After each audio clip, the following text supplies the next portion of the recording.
precipitated by either the police or by the Iraqi army and used as an excuse for the humanitarian massacre and onslaught that all of us are working so hard to resist.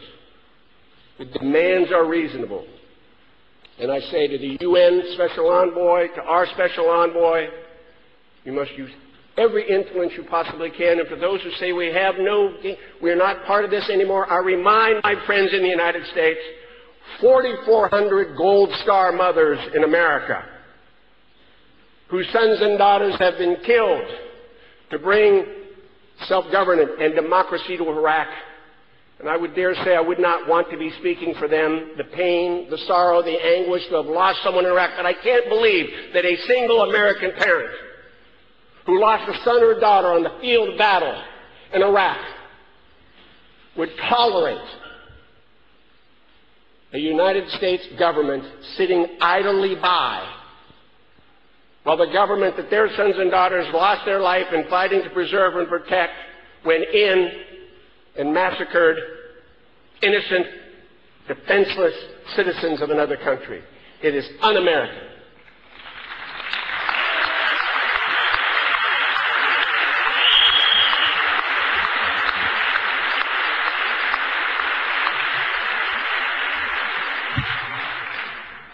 Un-American, unworthy of America.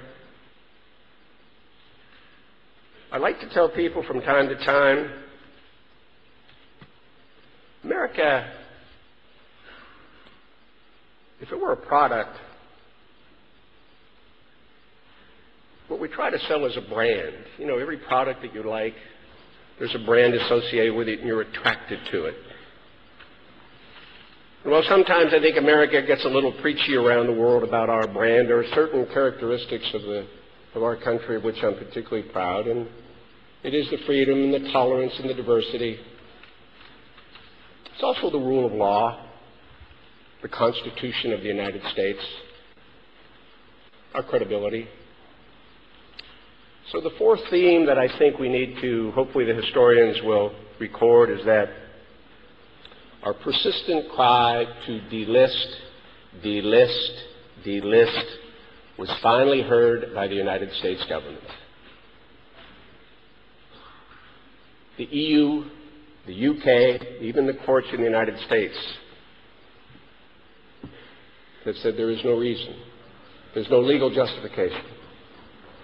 My colleagues here have heard it, and perhaps you've heard me mention this before, ladies and gentlemen, but every day while I was privileged to serve my government, both in the White House and as Secretary of Homeland Security, just about every day for almost 4 years, I got a list of terrorist threats against the United States. And I must tell you, not on one occasion, in those 4 years getting those lists, sometimes it was a couple pages, sometimes it was a couple dozen pages, but at no time did I see a reference to the MEK.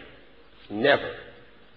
And what an irony, what an absolute irony it is for the greatest terrorist state in the world, the most significant terrorist state in the world, the exporter of terrorism around the world, that's got surrogates, Hamas, Hezbollah, the Islamic Jihad, we all know what it is, for them to be having so much influence in Baghdad after we've sacrificed blood and treasure to give this regime an opportunity to create a freedom-loving society. Delist, delist, delist. Do it now.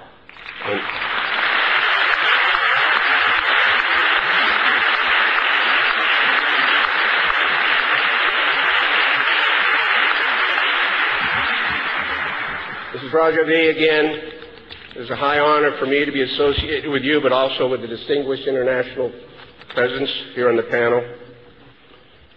And I pledge to you, I dare say I'm not going to speak. I rarely speak for a crowd other than myself or an individual other than myself, but I think I'm in pretty safe territory if I say that all of us are with you side by side as long as it takes. Thank you, Governor Root. Our next speaker is also a former governor from the great state of Pennsylvania. Please welcome Governor Ed Rendell.